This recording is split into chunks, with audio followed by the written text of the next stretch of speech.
Hey, are you on Facebook? Good. Hey, take a look at this cool image I'm posting. Isn't it awesome? I mean, it's almost like I created it. Oh man, remember all these cool books that I'm putting in here? I've read at least a few of them, or I've seen like a few of their movie adaptations. And look at this! Isn't this the truth? We are here! Don't you think this is so smart? Won't you like this? Would you share this with your friends?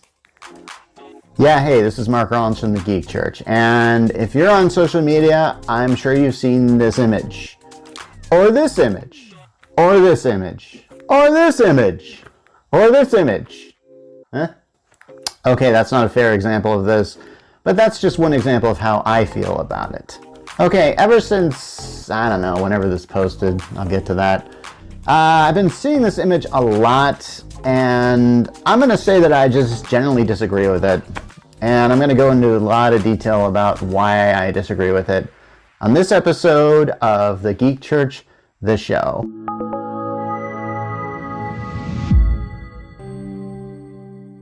Okay, so during the introduction, I kept referring to this thing as this image or some kind of general term, because I have no idea if this thing has a formal name.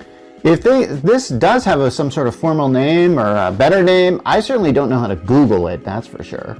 Okay, for lack of a better term, I'm just calling it the dystopian Venn diagram, because when I did a Google search using those search parameters, those images that you've seen before showed up. I've seen some sources call this the "you are here" diagram. That's pretty, I'll use both in my description of the show. You know, because I'm trying to get more views. Speaking of which, like and subscribe if you haven't. Now, if someone has rights to this, I also don't know, and I hope you don't fine me for using it. Of course, after you hear what I'm going to say about it, you just might want a piece of me. Because I assure you, my comments on this thing are not going to be as complimentary as you would want them to. Speaking of a piece of me, I'm going to have to define some terms that I'm going to be using throughout this episode, so we're all on the same page here. Okay, if you aren't familiar with a Venn diagram, I don't know where you've been, but I am going to just define it just for the sake of defining it. Okay, the Venn diagram, it's an illustrative device that uses circles that overlap and maybe even not overlap to show commonalities or differences between things or groups of things.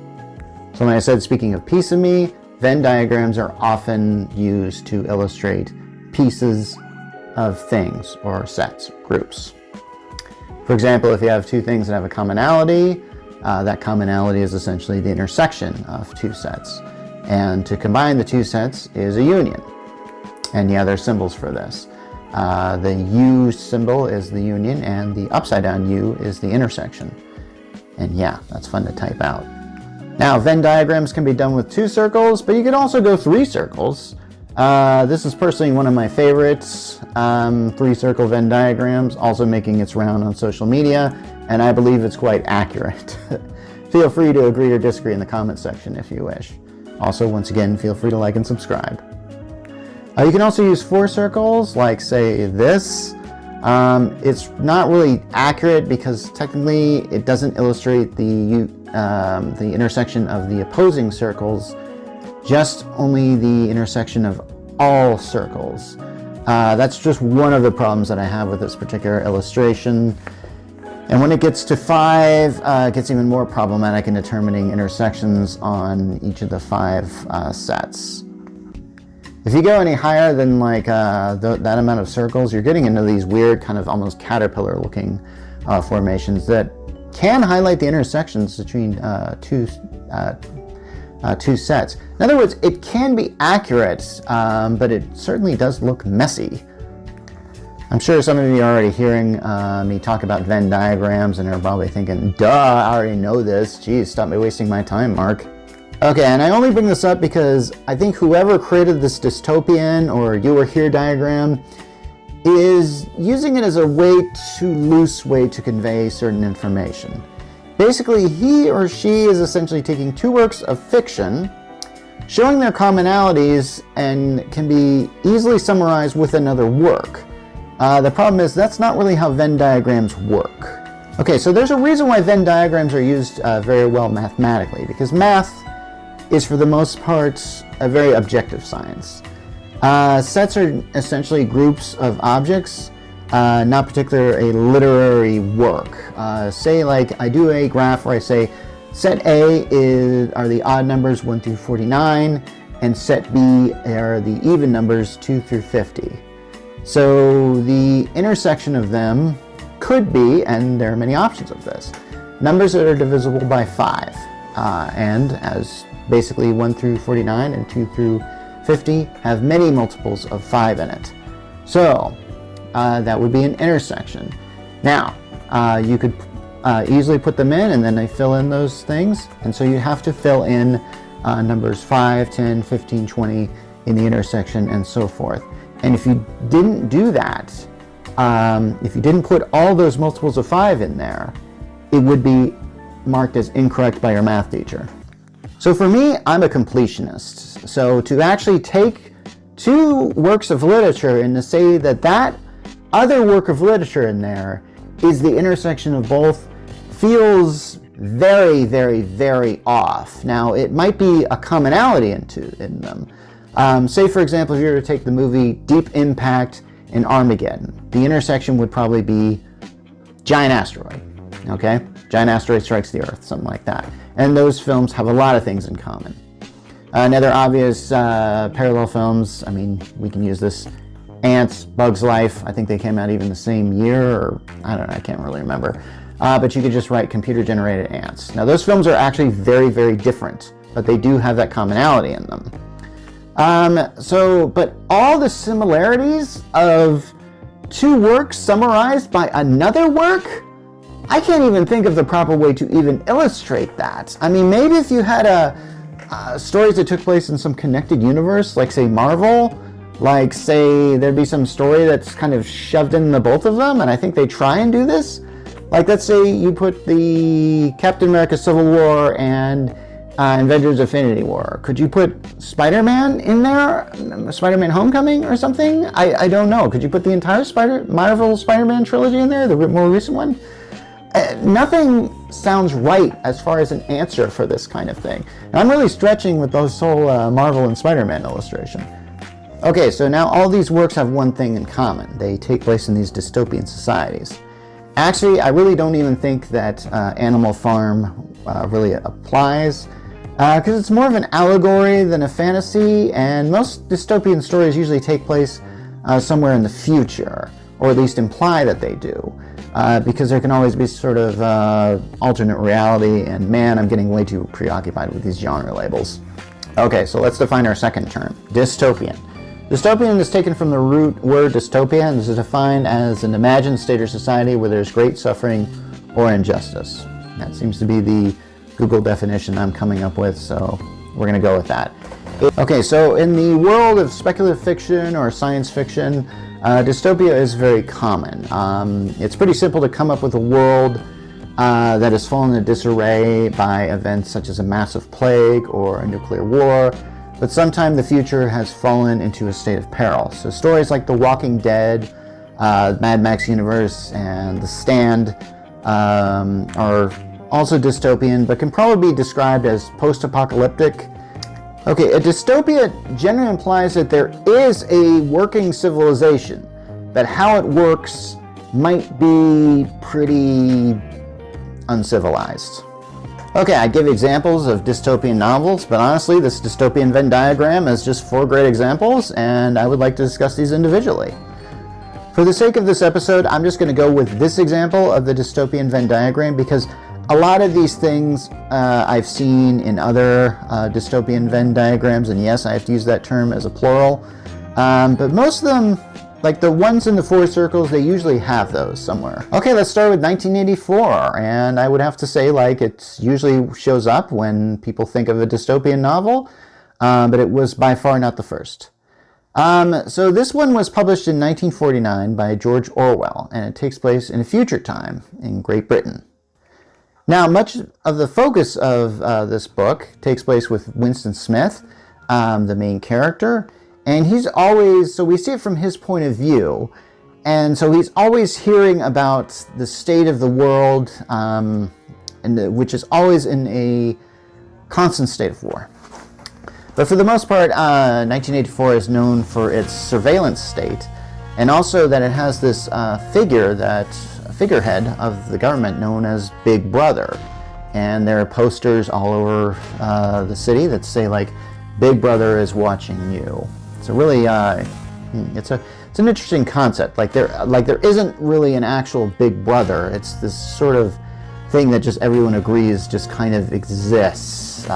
So it's an absolute totalitarianism, and I mean, basically everyone has a television in their house, but that television watches you. For example, like in the morning, you see Winston Smith get up and he does exercises like a 20-minute workout, which was actually very popular in 1984, by the way. And when he's slacking off, the person on the other side of the screen says, "Come on, Winston Smith, get to it." And it's just going like, okay, that's very unnerving, really. Okay, Winston Smith has a job where he works with this government, where he essentially rewrites history. Essentially, like if there's some sort of storyline that's going on, the government essentially steps in and they basically try and alter it so the truth is something else. This is really hard to explain, but essentially the way this works is, like, let's say you want to talk about how the war is going, and instead of and you post something that says it has this amount of casualties, and you say you want to lighten that amount, you basically just say, okay, it actually had this amount of casualties, and then you just simply burn every newspaper beforehand that has displayed that information before. So, and people just adapt to it. They just assume that it was always this way. It's a very sick way of trying to preserve truth, and it's very much deliberate misinformation. Okay, so at some point in time, Winston meets someone named Julia, and they meet each other and fall in love, which in this society is discouraged. I think it's pretty much, reproduction, of course, has to happen, but they have pretty much taken sex and tried to remove all the pleasure out of it that they have. So he meets with Julia in a very private love nest, or what he thinks is privacy, but unfortunately they were being watched the whole time and they are caught. After Winston is caught, he is taken to a prison, and we see how this society deals with its dissenters, and it's not pretty. In fact, this book, I'm going to get into a spoiler, eventually ends with the government completely breaking Winston. So much so that the last, I think, sentence is Winston essentially looking up at the people cheering on because they've had a victory in the war, and then it just says, "He loved Big Brother." Okay, yeah, that's 1984 in a nutshell, and yeah, I could go into more detail about it because I did read it a few years ago, and it's one of those books that, its title sounds outdated, but I feel like there's a lot of things in it that are, of course, very timely for today, and I think there's a good reason why high schoolers still read it, and but I want to get to that a little later. Right now, let's discuss Brave New World. Yeah, like I said before, 1984 wasn't the first dystopian novel. Brave New World was published in 1932, authored by Aldous Huxley. Now, this takes place in a world where there's a socially designed caste system. Like, in this world, there are people that are alphas and betas, who are given better position of leadership, and then there are lower ones like the deltas and the epsilons, who are given the positions of labor. And all this happens because of conditioning. So in other words, they make you good and bad on purpose. In other words, they have this very interesting social structure. And oftentimes people are kept happy because they're given this drug known as soma, which definitely creates a feeling of euphoria amongst them. And they often go on these soma holidays, and there's a lot of other ways that this society kind of works to keep people happy. But really, it's just keeping people drugged. Oh yes, there's also, people don't really give birth in the Society of Brave New World. The babies or new babies all come from a factory, and people are encouraged to mate, and mate and get out all their sex drive. And they are provided with a lot of birth control. Now, the basic plot of Brave New World is essentially about, a man who comes into the society named John, who is essentially, I guess would be indigenous people. I'm not really certain how this, I don't really know what year Brave New World takes place in. Some say it takes place 500 years in the future. That's like the future from now, and this book is like over 100 years old, or almost 100 years old. But, and there are things that they don't really address because, well, they couldn't. I mean, everybody flies around in helicopters. To me, that seems a little outdated. But, yeah, essentially, so this man, John, comes into this society, and he finds it absolutely appalling and tries to do his best to change it. But in the end, well, he can't. That's kind of how that works.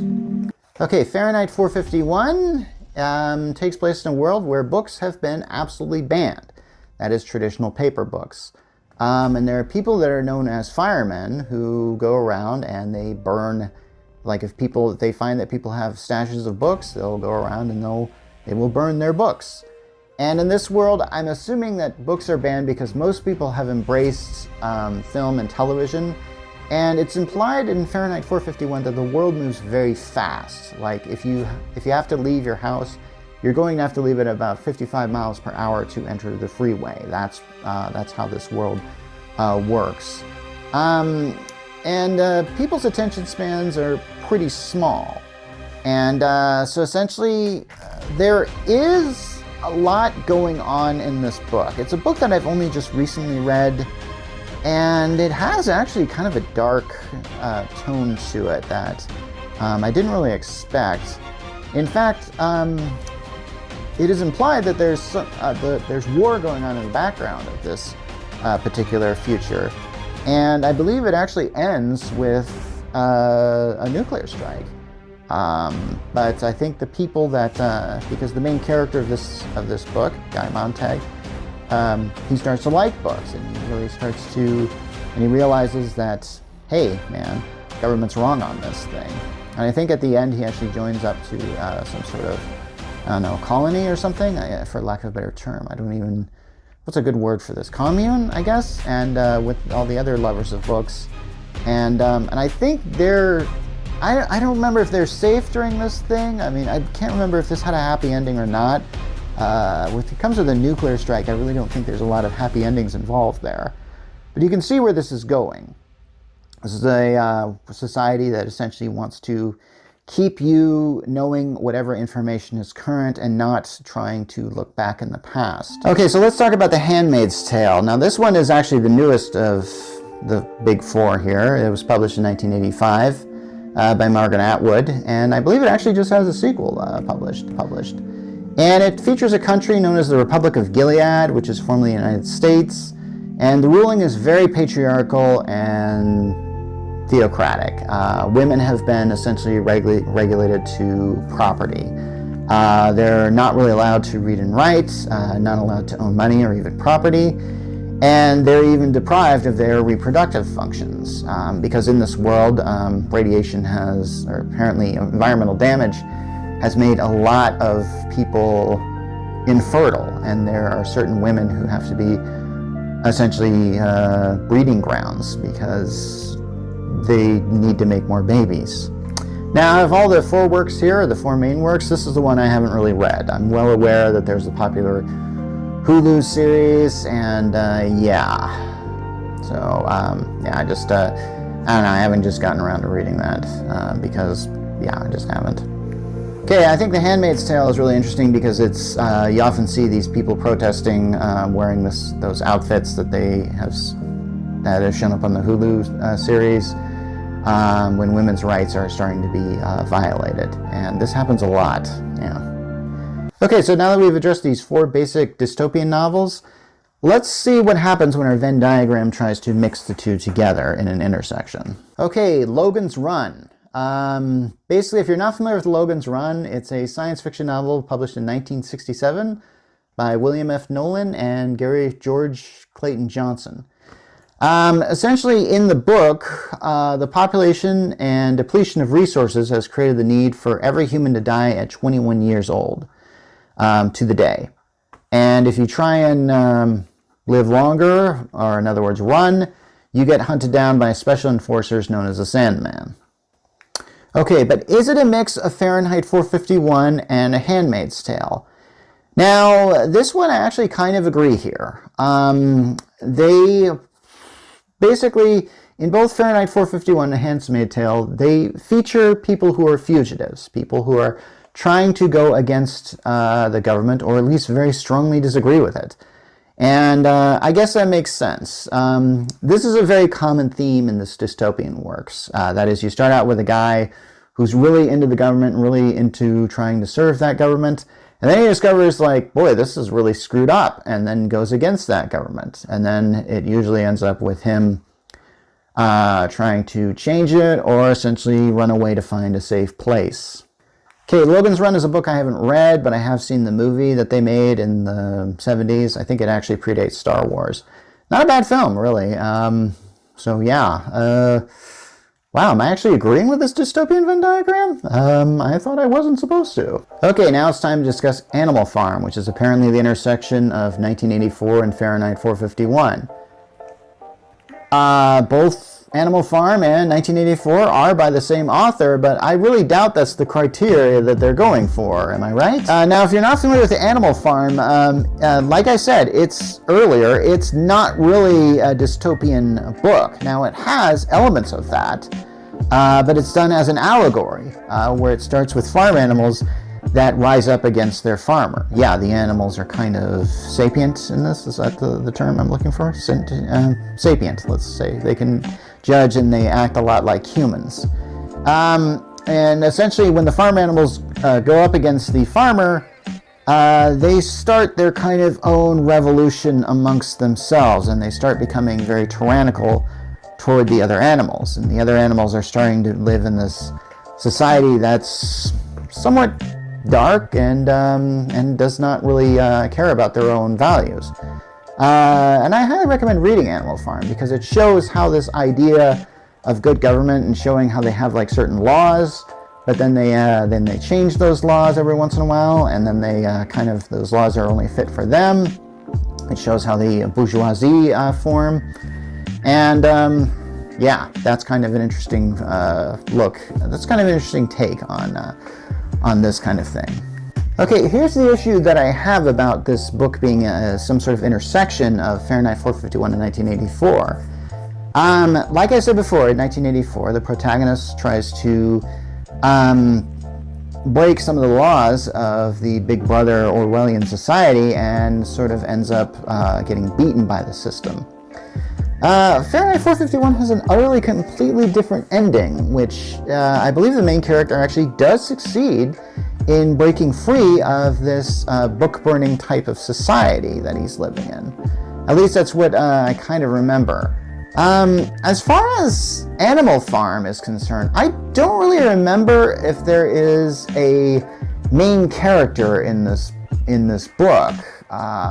It's been a while since I've read Animal Farm. And I know there's a version that's out that's like done with Muppets and CG animals that isn't very accurate to the book as far as the ending. But if you've seen if you've read Animal Farm, then you know that the animals and the humans start to sort of just kind of become the same sort of people, and essentially, but it's all bad is essentially what is, I believe, what this thing is saying. And it seems to have this moral of how we can't escape from dictators is kind of the main theme from there. I don't really know if Fahrenheit 451 is a good example of that thing, whereas maybe 1984 is. I mean, after all, it's done by the same author, so yeah, I don't really think that this is a good example of an intersection of those two works. I'm going to go with that. Okay, the next is Soylent Green, which is apparently an intersection of 1984 and Brave New World. Now, something about... okay, here's the thing. 1984 and Brave New World, I have to admit, are often very much compared with each other. They came out within a decade of each other, sort of, maybe 15 years. They're often compared, and most people actually get these mixed up. For good reason, but because they have this sort of dystopian society. But I have to admit, the manner of which they choose to do this is very, very different. In fact, I remember reading this one book called Amusing Ourselves to Death by Neil Postman. And he basically wrote about how television has sort of created us sort of a dumbing down of society. That's a really good book if you haven't read it. And basically his speculation that was in the actual 1984, that never really came to pass, but he cited that the Brave New World Society was kind of happening with the idea of, instead of like the soma that people would take to be happy, we now take, we give ourselves a diet of television to do that. And he has a really good point. In other words, like, hey, and if you notice in both these dystopian works, actually, or at least in 1984, there is kind of televised entertainment in Brave New World. But essentially, Neil Postman said that television is essentially the instrument of the dystopian society, this bread and circus kind of lulling us into a state of docileness so that someone can control us. And yeah, and you'll find that in most dystopian books, technology is often the tool that the controllers use on this. So I'd have to say, to find an intersection of 1984 and Brave New World, I almost think that is almost non-existent, really. And if there was some sort of intersection, Soylent Green would not be it. Okay, and a lot of the things that I've put here, some of these things are better remembered by their adaptations and not by their actual, what was in the book itself. For example, Soylent Green is not, it's basically a movie, but it was based on a book with a different title called Make Room, Make Room by Harry Harrison. And it's weird that the Venn diagram doesn't really mention that, because you could probably put Make Room there if you would, but I think that whoever wrote this knew that people would probably know Soylent Green better than they would know the book. So, and something tells me that the author of this dystopian Venn diagram probably didn't even know that Soylent Green was probably based on a book. And I'm working toward this, but you can probably tell what I'm going to say here is that whoever wrote this dystopian Venn diagram probably never even read any of these things, but he was just familiar with the titles and just kind of shoved them on there, just willy-nilly. Okay, so just so you know what Soylent Green is, I haven't read the original source material, Make Room, Make Room. I did see the movie that came out. I really don't remember when this came out, but starred Charlton Heston, and it took place in a future world of 2022. Yeah, this is another dystopian future that is actually the past. But in this particular world, essentially, like, it's overpopulated and it also has heavy environmental damage. None of those issues are really discussed in 1984 or Brave New World. So, yeah, I'm going to have to say they really missed the mark on that intersection there. So, Soylent Green, I think, is really doing its own thing, which I think really needs to happen, because, I mean, this isn't, one of the great things about dystopian works is, if you've read one, you really haven't read them all. They do have similar themes, and they do have things that are commonalities, but it's good to know that the dystopian society shouldn't always be like Big Brother. So is Brazil an intersection of Brave New World and The Handmaid's Tale? To be honest, these works also have very little in common. In Brave New World, sexuality is set free, but in Handmaid's Tale, it's really under lock and key, especially for women. Now, if you're not familiar with Brazil, that is actually a movie directed by Terry Gilliam from Monty Python fame. It is really more in common with 1984 than anything. The plot line is about a guy who works for Information Retrieval Services, which is kind of a finger group that the totalitarian government has put in place to find dissenters. And then the main character, whose name is Sam, I believe, falls in love with a woman who is suspected of being a terrorist. I don't remember if she is or is not, but I think basically she has complained to the government about things, so I think the government just sort of put that label on her so the authorities can just track her down and just get rid of her. Now, I actually did another episode of my show where I talked about this film and how it scared me. At first I thought this film would be like 1984, but funnier, and oddly enough, this film at the beginning has a lot of very slapstick comedic moments. Then the film gets super serious, then it gets fantastical, and then it gets very, very dark. It actually has 3 different endings. Each more of them become more dreamlike, and it's really, but the truth is, or at least what I believe the in-universe truth in this movie is just an absolute nightmare. Okay, so from what I've seen, Brave New World isn't really about a government that will go out and get you if you don't fall in line. In fact, I really feel like Brave New World isn't exactly I think Brave New World is kind of the liberal dystopia that I think conservatives fear, that one day everybody will have all this unlimited freedom, and I guess we won't know what to do with it or something. Yeah, a lot of this makes a lot of sense. However, I think Brave New World implies with the character of John that if you don't really fit in, you'll eventually remove yourself from the community. And I'm not going to get to how he removes himself from the community. I'm sure in The Handmaid's Tale, this is probably done with a lot harsher. I can imagine that, once again, I haven't read this book, but I can imagine that, I mean, if you're a woman and you don't follow the rules, I mean, hey, I'm just about to say it, but the patriarchy deals with this thing pretty harshly even now. And yeah, that's a little bit, you can comment on that if you feel that that's not necessarily true. In my opinion, I think there is a little bit of a Handmaid's Tale that is still existent in our system that really needs to go. Okay, so now we're going to combine the combinings. Okay, so here's the thing. So if you combine Animal Farm with Soylent Green, you get a Clockwork Orange? Yeah, so in Animal Farm, it's about how we can't be free from tyrants. In Soylent Green, it's about how society is under overpopulation, environmental damage. And you get a Clockwork Orange? Yeah, this is where this dystopian Venn diagram really starts to come apart.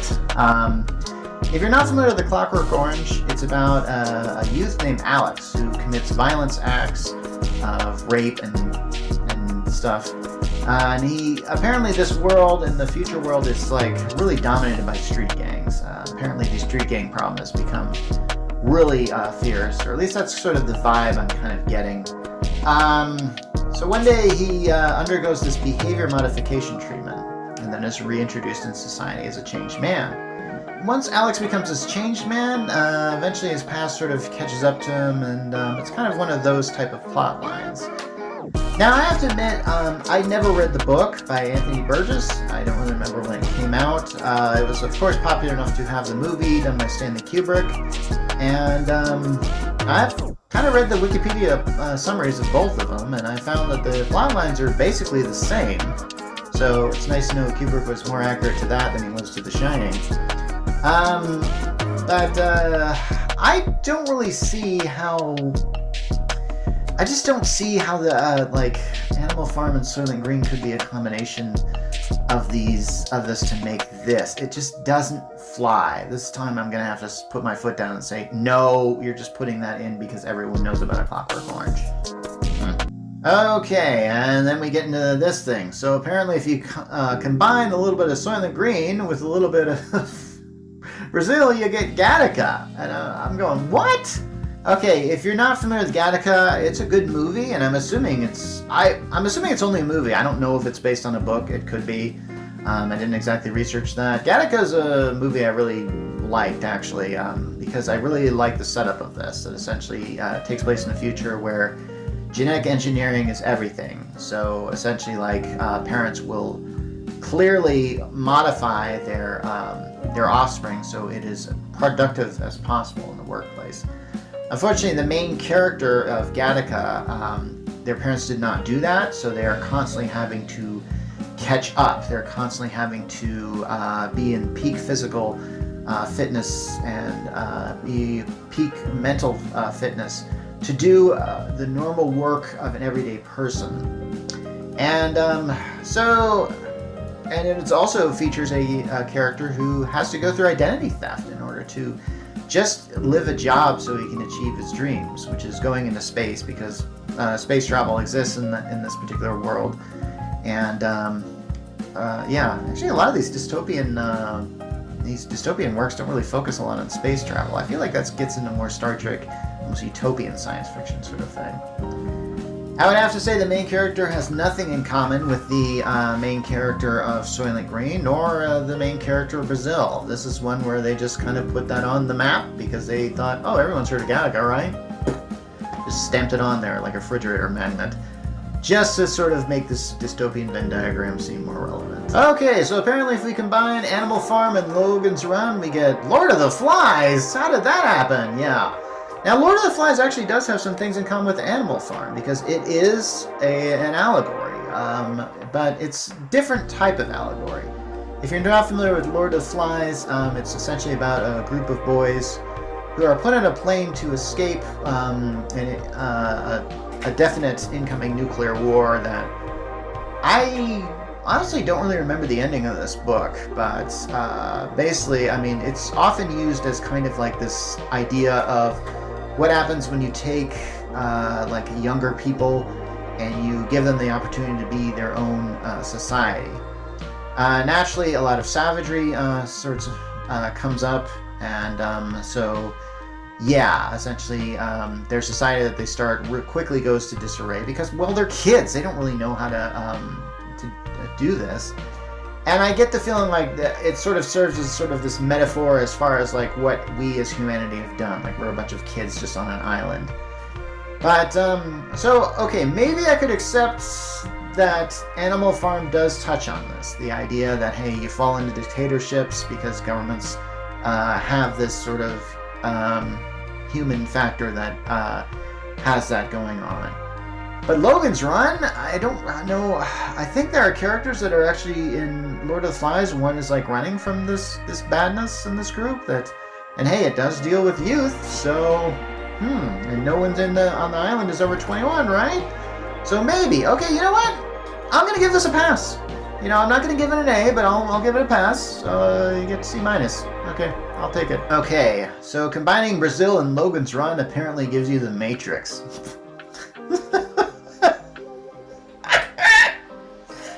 No, the Matrix is its own little thing. Come on, it has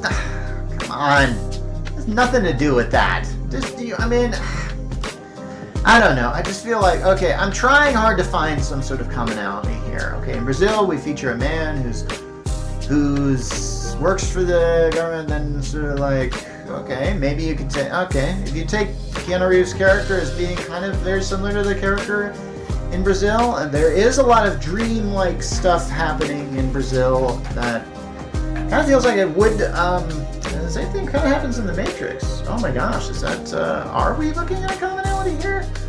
Logan's Run, okay, so I guess Keanu Reeves' character is kind of on the run. He's running from this sort of society. They're kind of, oh my gosh, does this actually, maybe the potential is here for that. I don't know. Some of this I feel like, okay, you can sort of, I mean, if you wrote an essay on this, you could probably find commonalities and create a very good thesis that some of these things could happen as far as these intersections and of the intersections of intersections. But I don't know, a lot of it is a stretch, isn't it?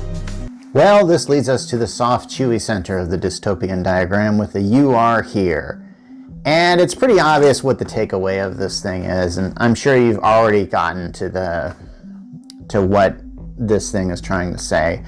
I'm assuming that whoever wrote this Venn diagram knew that it's kind of like how the mind will read from left to right, at least for us who are raised in a language that trains that.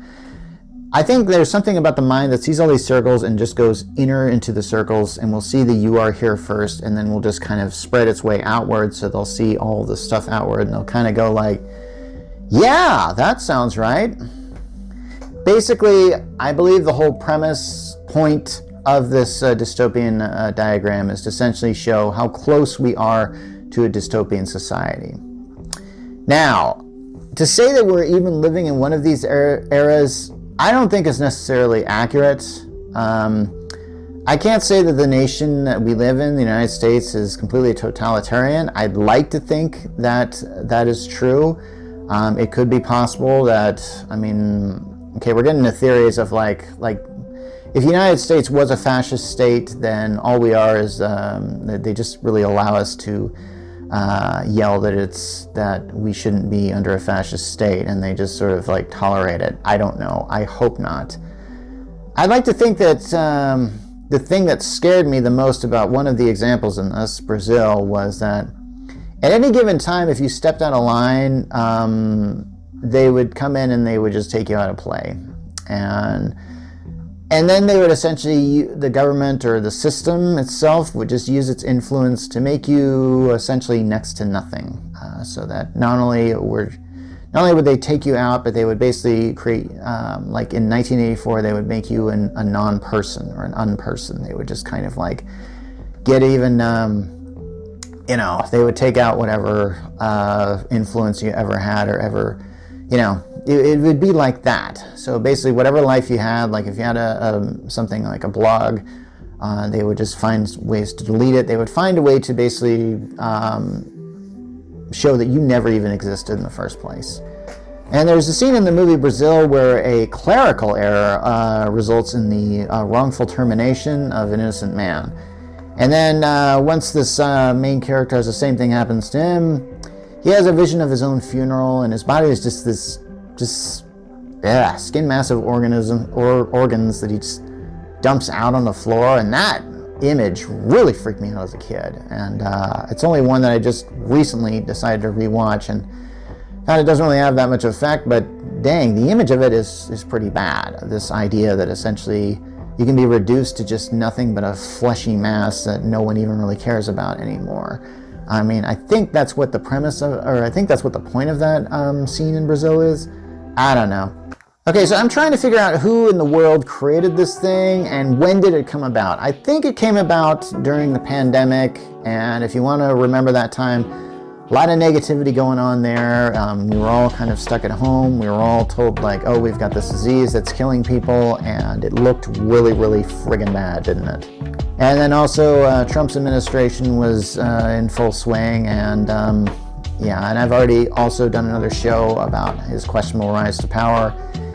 And I hope that he wouldn't get reelected in 2024, but that didn't happen, did it? And now I think we're all worried because, well, the president is implementing a lot of executive orders that he does not appear to have any, I feel like somebody should really just kind of, he's just kind of like doing whatever he wants here. And then we see these things where he's working with efficiency as a motivation, and there's just things that I kind of feel like he's kind of testing the waters to see how much people will take. This idea of changing the name to the Gulf of Mexico to Gulf of America, and possibly annexing Greenland, and then even his statements he's made about the Gaza Strip, just make it seem like this guy's planning a slow takeover of the world. And I know that scares a lot of people. I mean, there's a lot of what's the word? Comparisons I can make if I can come up with my own Venn diagram. I was recently watching this movie I'd seen before, Kingsman: The Secret Service, and it was a film where the main villain wanted to create this dystopia which would in turn give birth to a dystopia. So this main mega villain, Samuel Jackson, I think he's called Valentine in the film, he's like this multi-billionaire, and there's some really terrifying similarities between him and Trump. And this film came out way before Trump was being considered as a presidential candidate.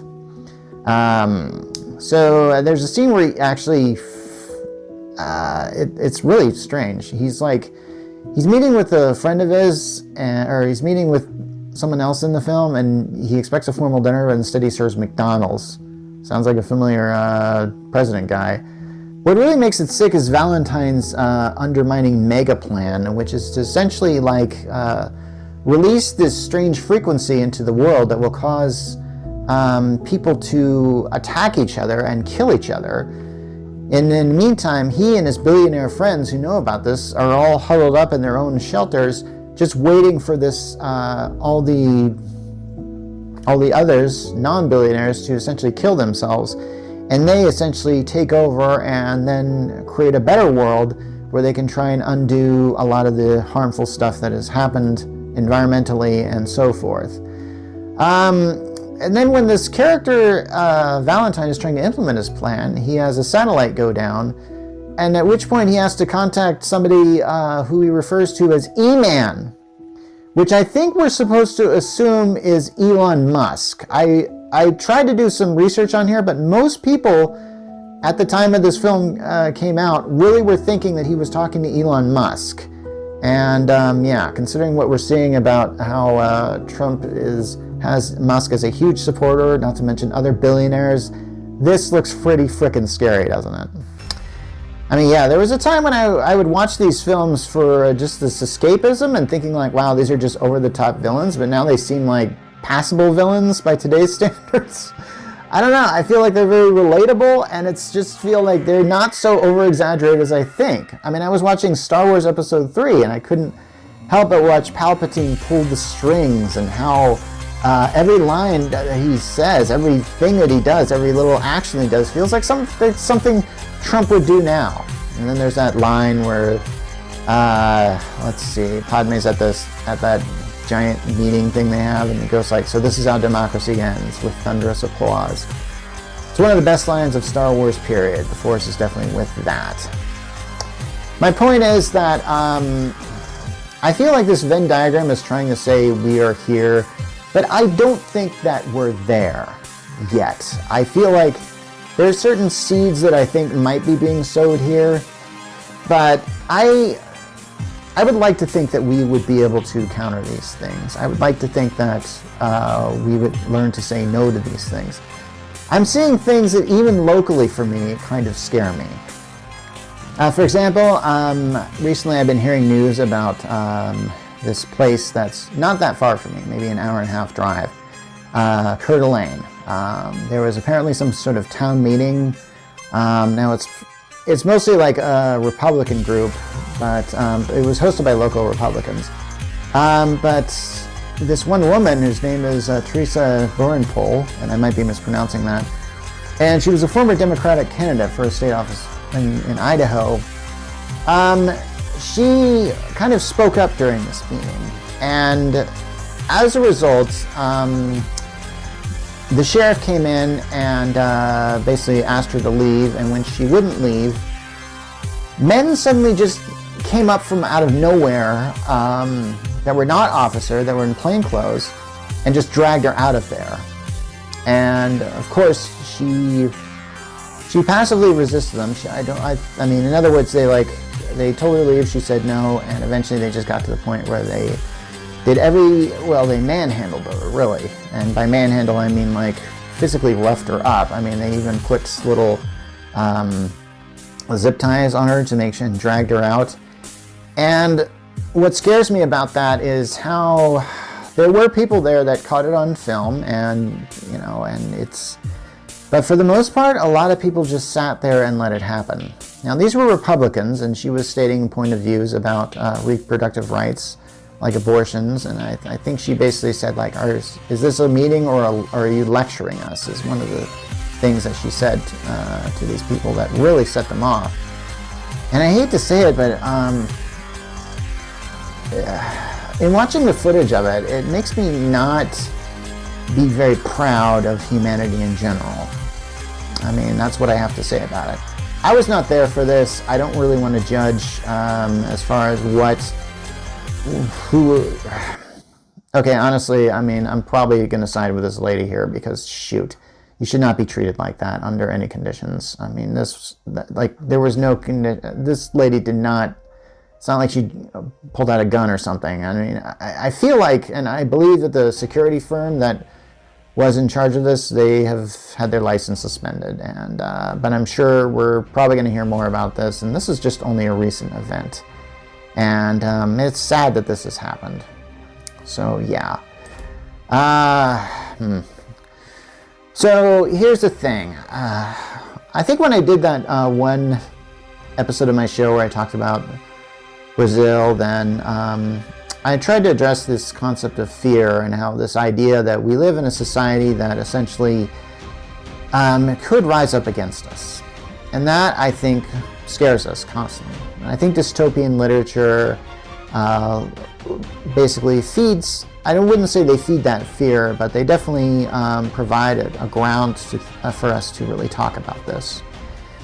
I have to say, with these recent events in Coeur d'Alene, I am not exactly comforted, and this is stuff that has always scared me. It's always stuff that I had always hoped that I would never have to live in, specifically when I have children.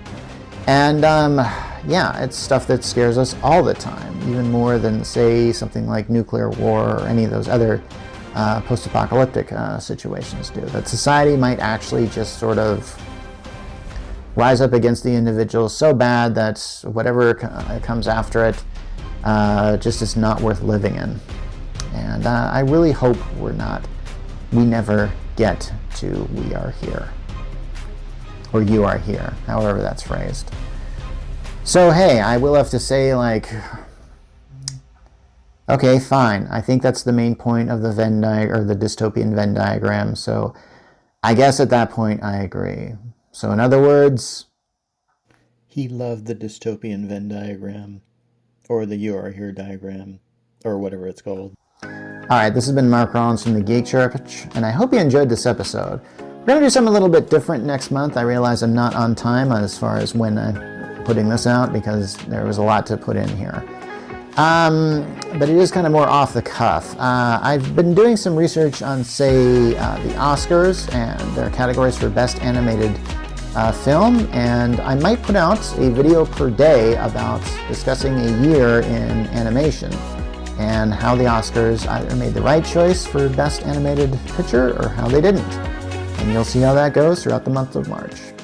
Anyway, this is Mark Rollins from the Geek Church, signing off.